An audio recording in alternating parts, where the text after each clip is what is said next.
മാന്യ പ്രേക്ഷകർക്ക് എൻ്റെ പ്രണാമം.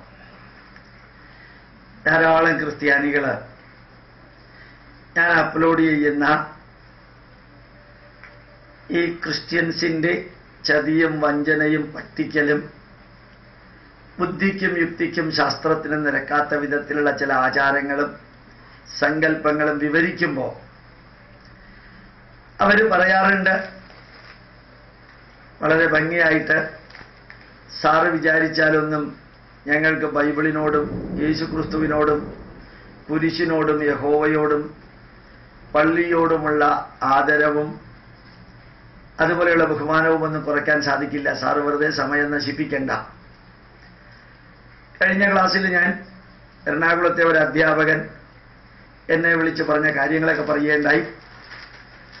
എല്ലാവരും പൊതുവെ പറയുന്ന ഒരു വാക്കുണ്ട്, കുരിശ് പ്രത്യാശയുടെ ചിഹ്നമാണ്, അത് യേശുക്രിസ്തുവിനെ അണിയടിച്ച സാധനമാണ് എന്ന നെഗറ്റീവ് ഉണ്ടെങ്കിലും അത് പ്രത്യാശയുടെ ചിഹ്നമാണെന്ന് പറയാറുണ്ട്.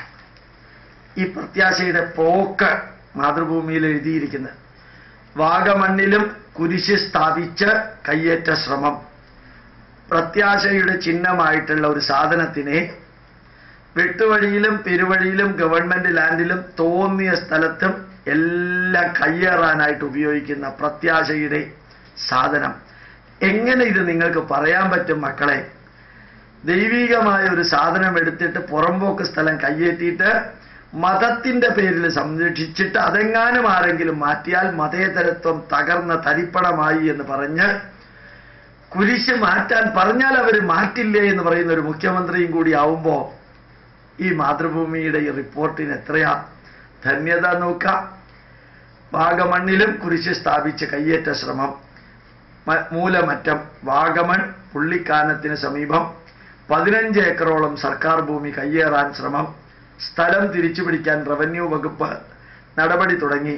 ഇതിന്റെ ഭാഗമായി തൊടുപുഴ തഹസിൽദാരുടെ നേതൃത്വത്തിലുള്ള സംഘം സ്ഥലം സന്ദർശിച്ചു. കയ്യേറ്റ ഭൂമിയിൽ 14 കുരിശ് സ്ഥാപിച്ചതായി റവന്യൂ സംഘം കണ്ടെത്തി. തൊടുപുഴയിലെ താലൂക്കിലെ ഇലപ്പള്ളി വില്ലേജ് അതിർത്തിയിലാണ് കയ്യേറ്റം. ഇടിക്കുന്നിൽ 2000 ഹെക്ടാറോളം സർക്കാർ വക തരിശുഭൂമിയാണുള്ളത്. ഇതിന്റെ ഒരു ഭാഗമാണ് കയ്യേറിയത്. 14 കുരിശും മാസങ്ങൾക്ക് മുമ്പ് സ്ഥാപിച്ചതാണ്. കഴിഞ്ഞ ദിവസം വീണ്ടും കുരിശ് സ്ഥാപിക്കുന്നതിനിടെ പ്രദേശവാസികൾ വിവരം റവന്യൂ സംഘത്തെ അറിയിച്ചു. ഞാൻ എന്നെ വിളിച്ച ക്രിസ്ത്യാനികളോടും ഇവിടത്തെ അച്ഛന്മാരോടും കർദിനാൾമാരോടും ബിഷപ്പുമാരോടും പറയും, വേദത്തെ കയ്യേറി യേശുക്രിസ്തുവാണ് അതിനകത്തുള്ളതെന്നും പ്രജാപതി യേശുക്രിസ്തുവാണെന്നും ഭവിഷ്യപുരാണത്തിനുള്ളത് മുഴുവനും യേശുക്രിസ്തുവിന്റെ വിവരണമാണെന്നും കൊടിമരവും കൽവിളക്കും നല്ല വിളക്കും കാവ്യവസ്ത്രവും കാവ്യ ഉടുത്തുകൊണ്ട് മലയാറ്റൂരിലേക്കുള്ള പ്രയാണവും ഇരുമുടിക്കെട്ടുകൊണ്ടുള്ള പ്രയാണവും ശിവരാത്രി മിശിഹാരാത്രിയാണെന്നും വിജയദശമി ഈശോ മിശിഹ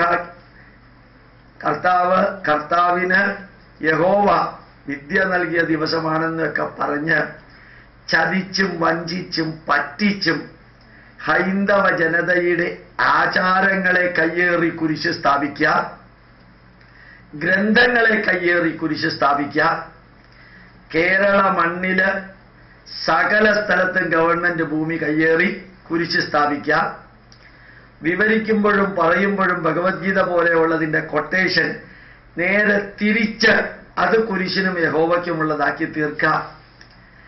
യഥാർത്ഥത്തില് ഈ പള്ളിമതം ഇത്ര ഗതികേടിലേക്ക് പോയല്ലോ കർദിനാളെ, ബിഷപ്പെ, മെത്രാൻ തിരുമേനി, 100 വർഷമായില്ലേ ഈ ചതിച്ചും വഞ്ചിച്ചും കയ്യേറിയിട്ട് വേണോ കുരിശ് സ്ഥാപിച്ചിട്ട് ജനങ്ങളുടെ ഹൃദയങ്ങളില് യഥാർത്ഥത്തില് ഈ പ്രത്യാശ ഉണ്ടാക്കാൻ?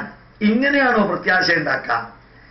അയൽവക്കത്തെ വീട്ടുകാരന്റെ ഭൂമി കയ്യേറി സ്നേഹിക്കാനും ബഹുമാനിക്കാനും ആദരിക്കാനും പഠിപ്പിക്കേണ്ട ഒരു മതം ഗവൺമെന്റിന്റെ ഭൂമിയും വെട്ടുവഴിയിലെ ഭൂമിയും റോഡ് സൈഡും കയ്യേറി അതിൽ കുരിശ് സ്ഥാപിക്കാം.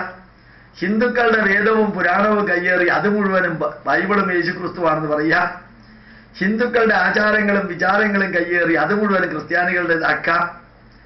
എന്നിട്ട് അതിനു മുഴുവനും ആർച്ച് ബിഷപ്പും ആർച്ച് അല്ലാത്ത ബിഷപ്പും സപ്പോർട്ട് ചെയ്യുക. ശരിക്ക് ഈ കഴുതയെ പട്ടിയാക്ക, പട്ടിയെ ആടാക്ക, ആടിനെ പട്ടിയാക്ക, പട്ടിയെ കഴുതയാക്ക. ഇത്ര ചീപ്പാണോ നിങ്ങളുടെ യേശുക്രിസ്തു ഇങ്ങനെ വിൽക്കാൻ? ഇത്ര ചീപ്പാണോ നിങ്ങളുടെ കുരിശ് ഇങ്ങനെ തോന്നിയ സ്ഥലത്ത് കയ്യേറി ഉണ്ടാക്കാൻ? ഇത്ര ചീപ്പാണോ നിങ്ങളുടെ മനസ്സിലുള്ള ധാരണ? വഴിയെ കൂടെ പോകുന്ന മതത്തിലുള്ളവരുടെ ഓരോന്നും കയ്യേറി അവനവൻ്റെതാക്ക. അവനവനൊന്നും ഇല്ലാതെ വരുമ്പോഴല്ലേ മറ്റുള്ളവരുടെ കയ്യേറേണ്ടത്? അവനവനൊന്നും പറയാൻ ഇല്ലാതെ വരുമ്പോഴല്ലേ വേറെ പുസ്തകത്തിൽ നിന്ന് ഈ പ്രസംഗത്തിന്റെ സമയം മുഴുവനും തീർക്കാനായിട്ട് ചിലര് പ്രസംഗിക്കാൻ മറ്റുള്ളതെടുക്കുന്നത്? ഇടയ്ക്ക് ഉദ്ധരിക്കുന്നതിന്റെ കാര്യമല്ല, അത് തന്നെ മറ്റുള്ളത് പറഞ്ഞുകൊണ്ട് പോകുന്നത് അവനവന് പറയാനില്ലാതെ വരുമ്പോഴല്ലേ.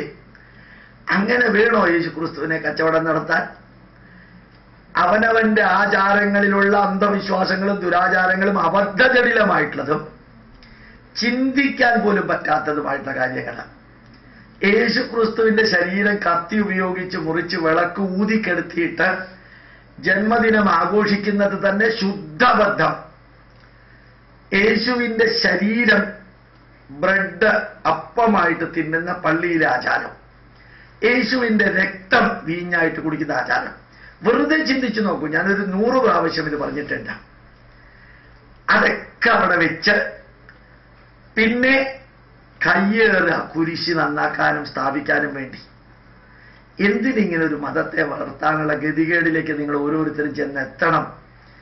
നല്ല ധർമ്മം ഇവിടെ ഇല്ലേ? അല്ല, നിങ്ങളുടെ ധർമ്മം നല്ലതാണെന്ന് തോന്നുകയാണെങ്കിൽ അതങ്ങോട്ട് നെഞ്ചത്തേറ്റി ജീവിച്ചാൽ പോരെ? വഴിയെ കൂടെ പോകുന്നവന്റെ എല്ലാം എന്തിനാ ഇങ്ങോട്ട് വലിച്ചു വാരിയിടുന്നത്? വെറുതെ ചിന്തിക്കുക അച്ഛന്മാരെ.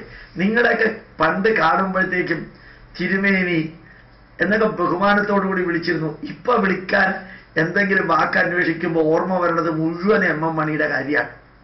ആ ലെവലിലേക്ക് നിങ്ങൾ താഴണോ? നിങ്ങളുടെ കുരിശ് താഴണോ? നിങ്ങളുടെ യേശുക്രിസ്തു താഴണോ? നിങ്ങളുടെ യഹോവ താഴണോ? നിങ്ങളുടെ ബൈബിള് താഴണോ? ഈ പുറമ്പോക്കും മറ്റ് മതഗ്രന്ഥങ്ങളെ കയ്യേറിയിട്ട് അവനവന്റെ മഹത്വവൽക്കരിക്കല് കഷ്ടം. പ്രണാമം, നമസ്കാരം.